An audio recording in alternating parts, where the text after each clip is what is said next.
Hello everyone, welcome to our channel universe. Electrical engineers universe में आप लोगों का स्वागत है। तो दोस्तों, आज हम डिस्कस करने वाले हैं ट्रांसफार्मर के बारे में। तो दोस्तों, एक इलेक्ट्रिकल मशीन का सीरीज चलने वाली है जिसमें कि हर टॉपिक पूरे डिटेल में कवर किया जाएगा एंड उसके बाद इसका जो क्वेश्चन होगा वो भी सॉल्व किया जाएगा।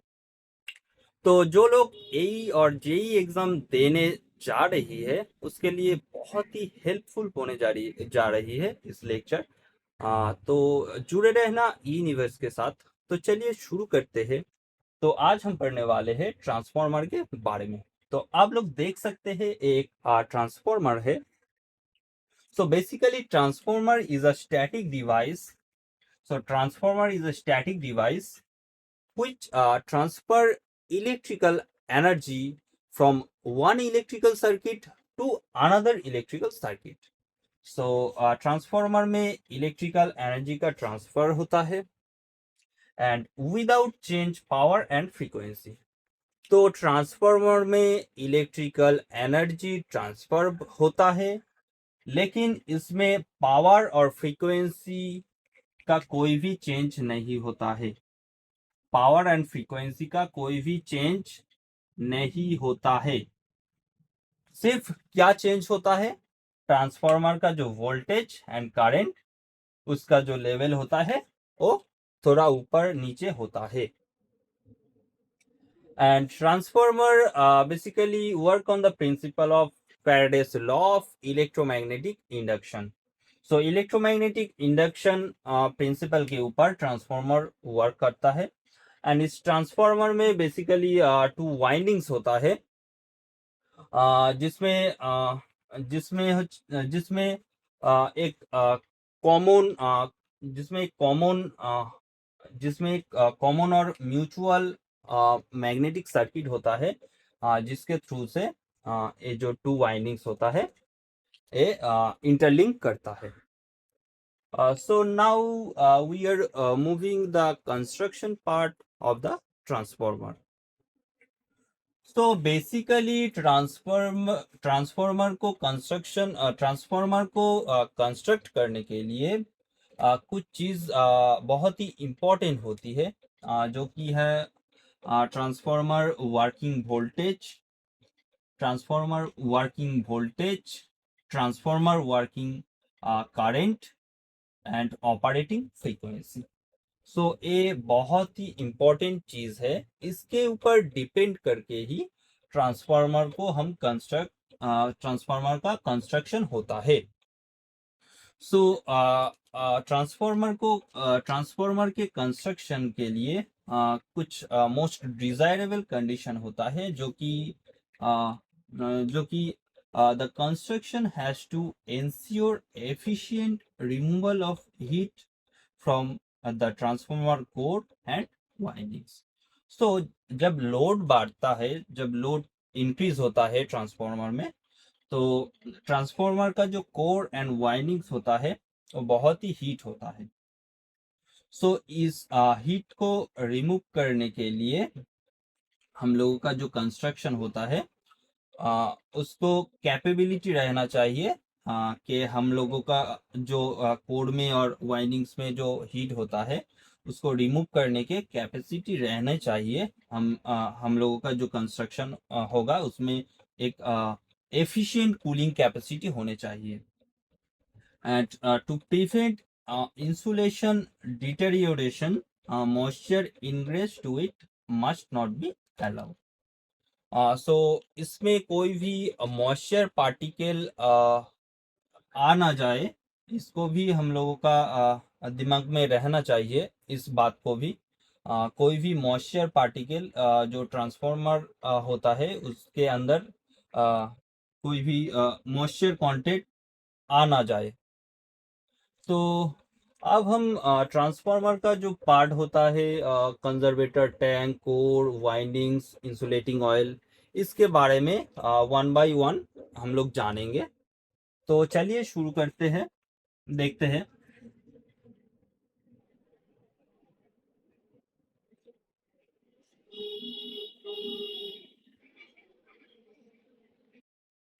सो फर्स्ट हम लोग डिस्कस करने वाले हैं ट्रांसफार्मर के जो मेन टैंक होता है उसके बारे में।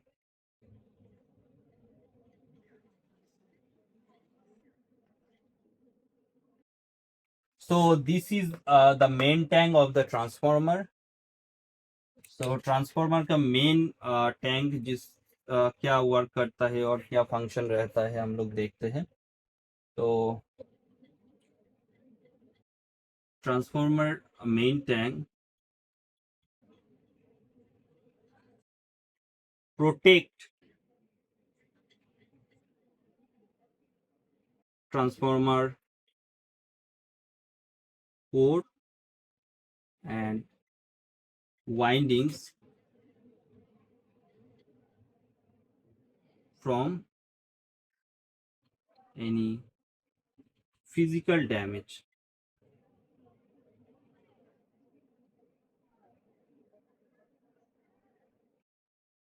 So कोई भी फिजिकल डैमेज से प्रोटेक्शन देता है हमारा जो मेन टैंक होता है।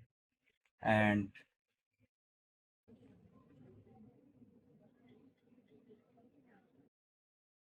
transformer core and windings are immersed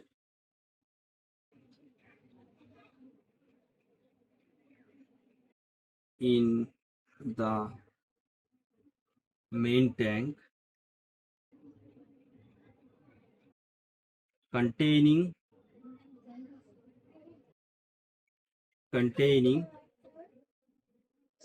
insulating oil containing insulating oil। तो ट्रांसफार्मर का जो मेन टैंक होता है इसका यही काम रहता है।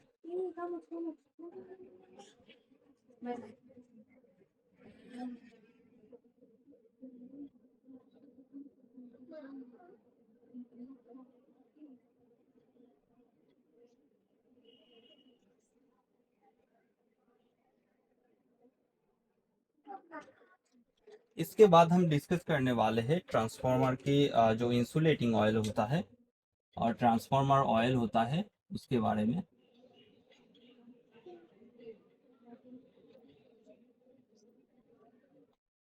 तो it is a non inflammable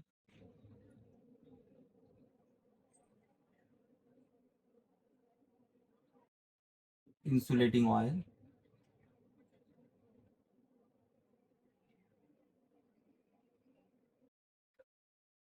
so it is a non inflammable insulating oil and it provides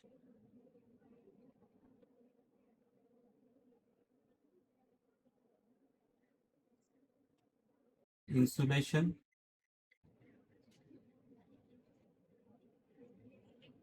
and cooling। It provides both insulation and cooling of the transformer। So now we are moving the transformer core।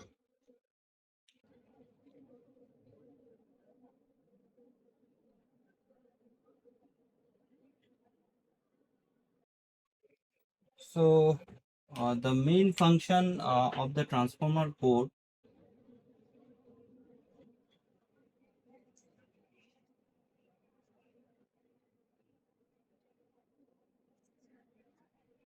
that is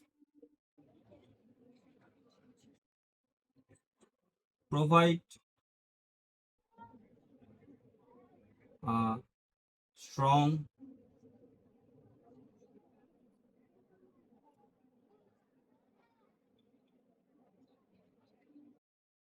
mechanical strength over all the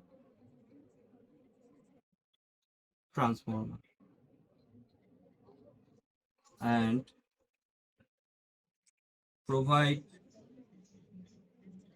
path for flow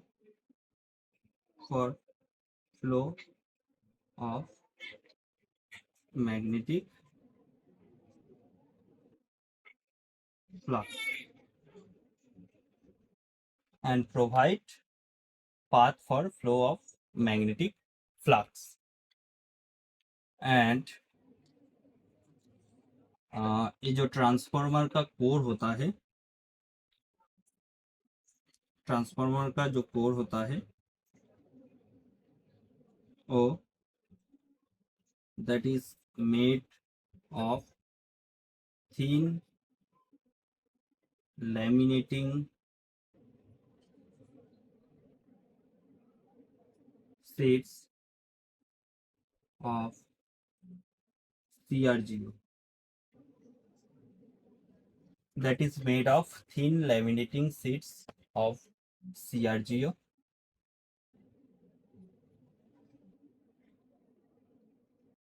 and इसका जो thickness होता है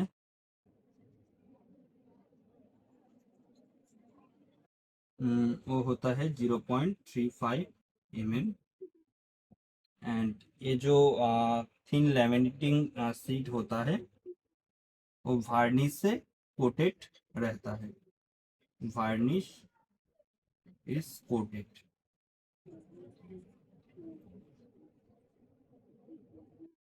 So now we are moving the most important part, that is conservator tank. So now we are moving the most important part of this transformer, that is conservator tank.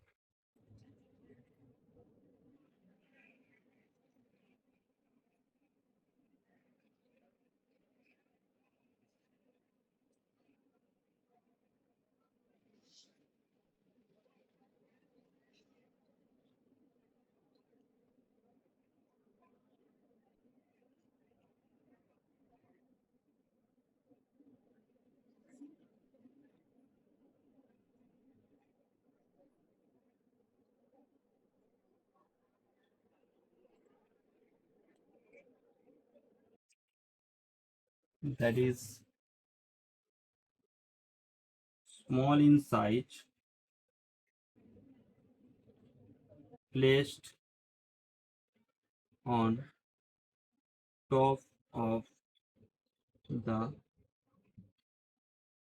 main tank,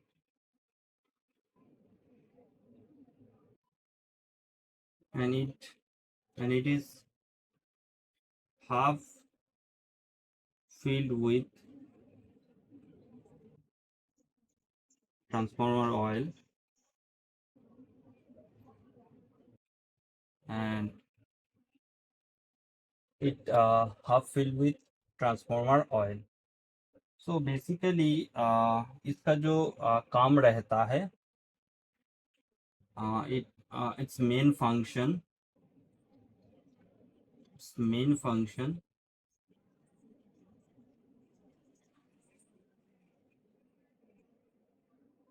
to protect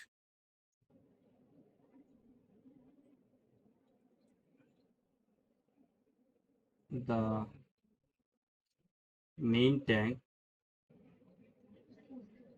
and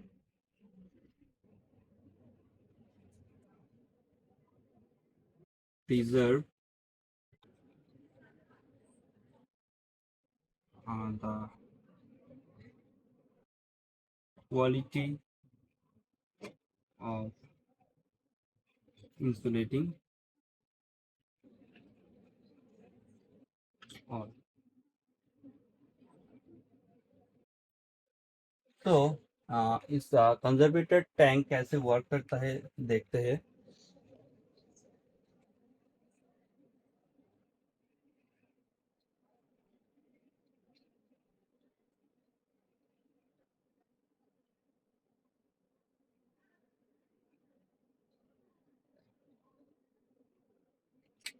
जब भी load increase करता है,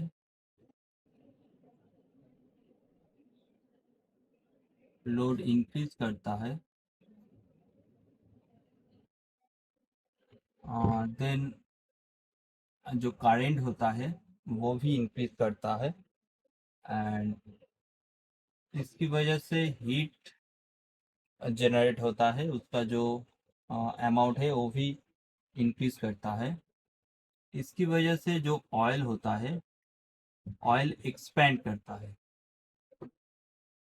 सो oil expand करने के लिए इसके वजह से, ऑयल एक्सपेंड करने के वजह से क्या होता है, ऑयल एक्सपेंड होता है।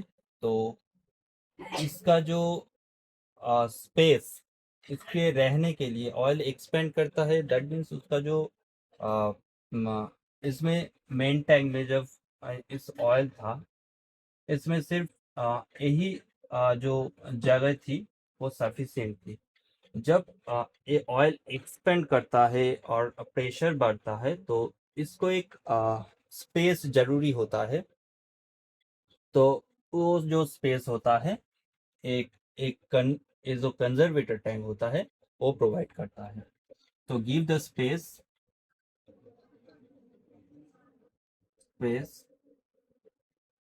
For for the oil and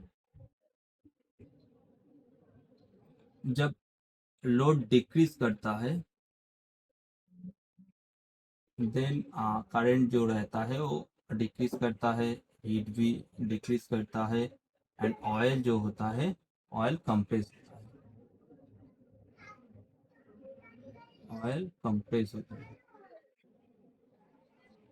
so जब ऑयल कंप्रेस करेगा दैट मीन्स ये जो मेन टैंक है इसमें जो ऑयल का लेवल होता है ये घट जाएगा। ऑयल का जो लेवल होता है ये घट जाएगा। तो ट्रांसफार्मर में क्या होता है, हर टाइम इसमें जो इंसुलेटिंग ऑयल होता है इसको कंप्लीटली फील रहना चाहिए। अदरवाइज इसमें बहुत ही प्रॉब्लम हो जाएगा। इसमें जो ट्रांसफार्मर होता है प्रॉपरली वर्क नहीं करेगा।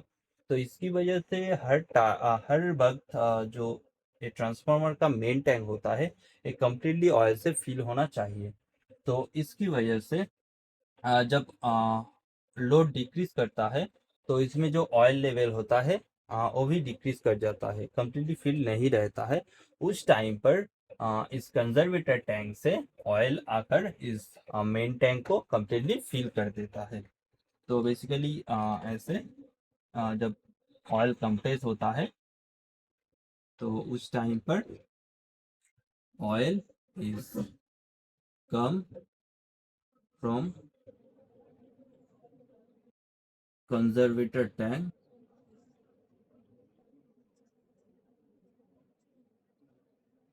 and fill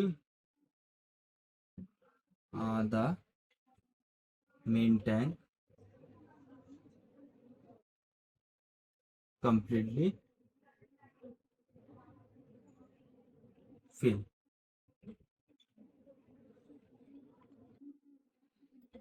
हाँ, तो basically this is all about conservator tank. So now we are discuss about Buckholz relay, this part. So now we are discuss about Buckholz relay. तो बकोल्च रिले क्या होता है देखते हैं। बकोल्च रिले क्या होता है।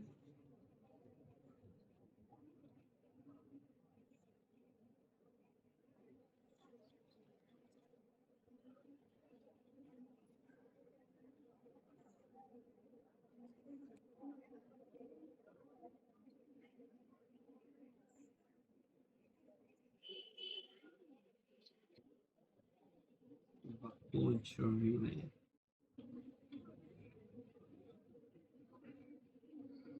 so basically this is a protecting device. It is a protecting device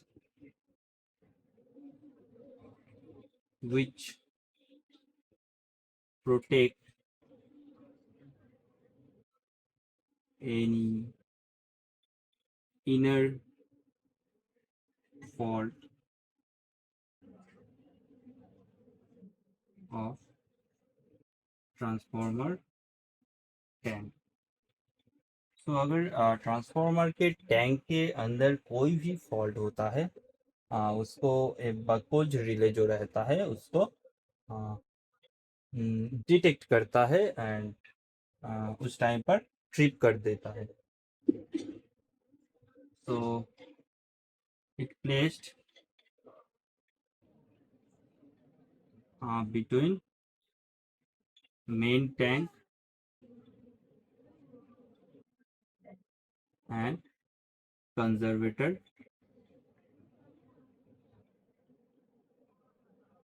tank. It placed between main tank and conservator tank. जैसे कि आप देख सकते हैं, ये मेन टैंक है एंड ये जो कंजर्वेटर टैंक है, इसके बीच में ये जो बकोज रिले रहता है इसको प्लेस किया जाता है। ओके, सो नाउ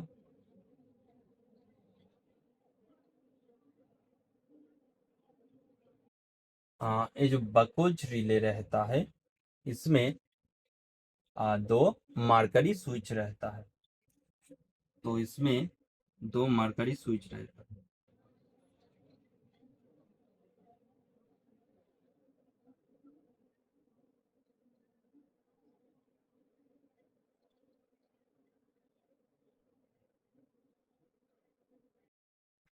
सो इसमें दो मार्करी स्विच रहता है। सो मार्करी स्विच क्या करता है, उसमें एक अपर मार्करी स्विच होता है, अपर मार्करी स्विच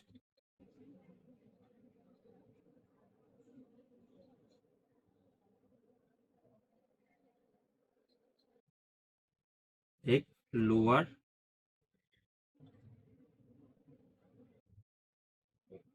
मार्करी स्विच होता है।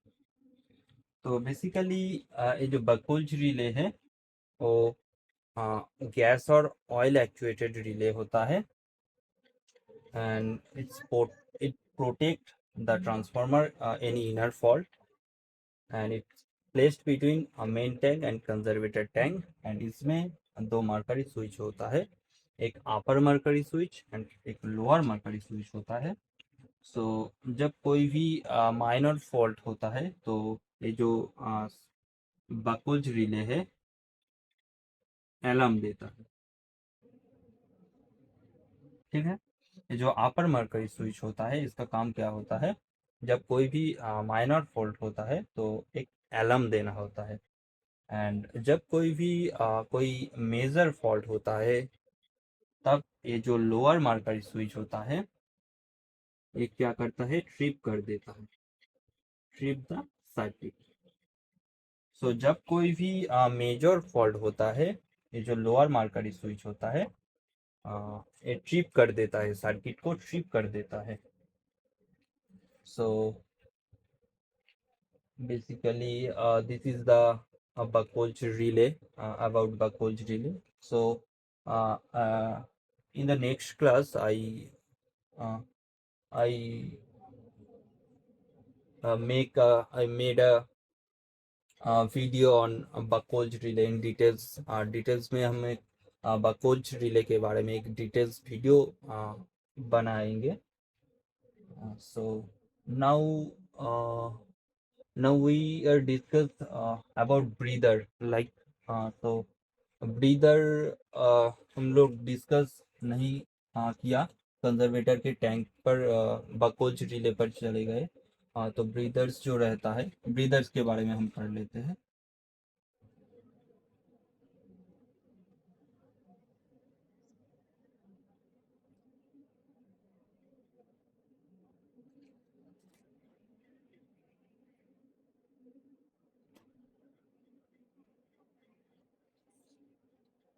Breather, so basically human being का जो ब्रीदिंग सिस्टम होता है उसी तरह से ही ट्रांसफॉर्मर में ये जो ब्रीदर रहता है वही सेम काम करता है।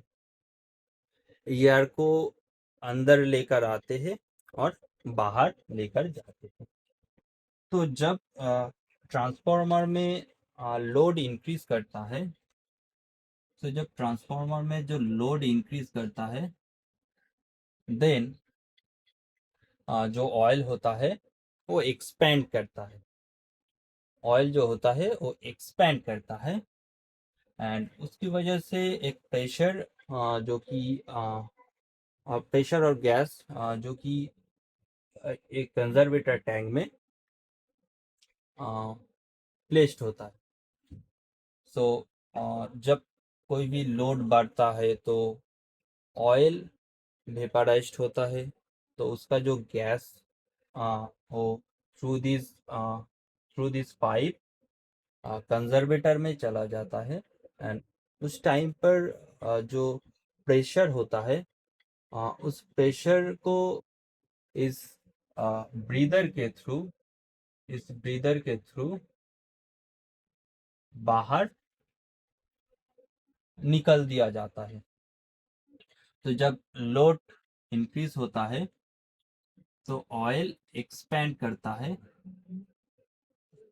एंड उसका जो प्रेशर होता है, गैस का जो प्रेशर कंजर्वेट सो ऑयल जब एक्सपेंड करता है, उसका जो गैस रहता है वो कंजर्वेटर टैंक पर जाकर जमा होती है। वो जो प्रेशर है वो ब्रीदर के थ्रू बाहर चला जाता है। तो ऑयल एक्सपेंड करता है, एंड वो जो गैस रहता है वो ब्रीदर के थ्रू बाहर निकल जाता है, ब्रीदर के थ्रू बाहर निकल जाता है। और जब लोड डिक्रीज करता है, देन एयर जो रहता है, एयर कंजर्वेटर एयर जो रहता है वो ये जो ब्रीदर रहता है, ब्रीदर के थ्रू कंजर्वेटर टैंक में आता है। तो इस तरह से जो ब्रीदर रहता है ये काम करता है, एंड इसके अंदर एक सिलिका जेल रहता है, जैसे कि आप देख सकते हैं, ये ब्लू कलर के सिलिका जेल रहता है। इसका काम क्या होता है, इसमें एक सिलिका जेल रहता है, सिलिका जेल।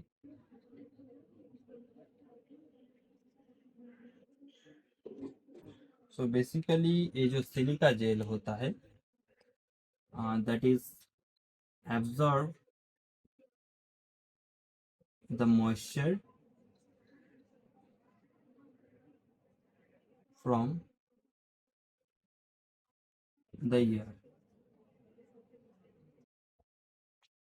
जब लोड डिक्रीज करता है तो तब एयर इस ब्रीदर से अंदर जाता है। उस टाइम पर जो एटमॉस्फेयर के जो मॉइस्चर होता है वो एयर के थ्रू ट्रांसफार्मर के अंदर में चला ना जाए, इसलिए इस ब्रीदर के अंदर सिलिका जेल रहता है, जो कि इस मॉइस्चर कंटेंट को एब्जॉर्ब कर लेता है। तो बेसिकली इसका जो काम रहता है एब्जॉर्ब, मॉइस्चर को एब्जॉर्ब करना। तो बेसिकली इस सिलिका जेल का कलर जो रहता है वो ब्लू रहता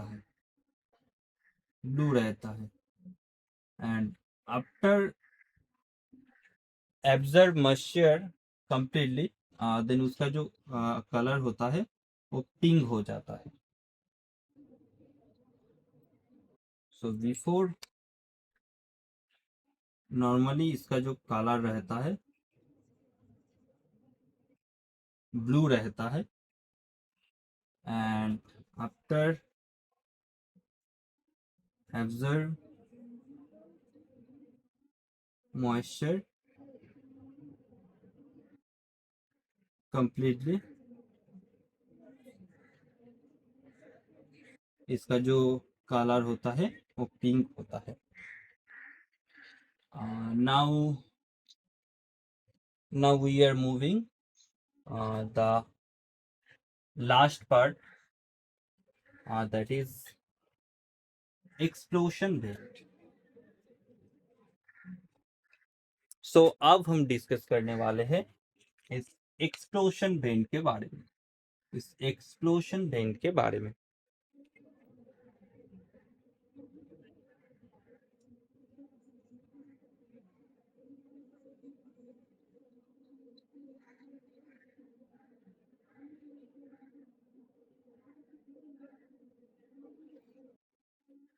एक्सप्लोशन वेंट के बारे में। So when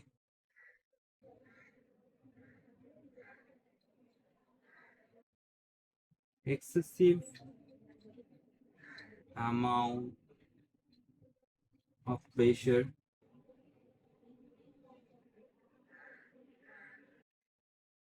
generate in the transformer main tank,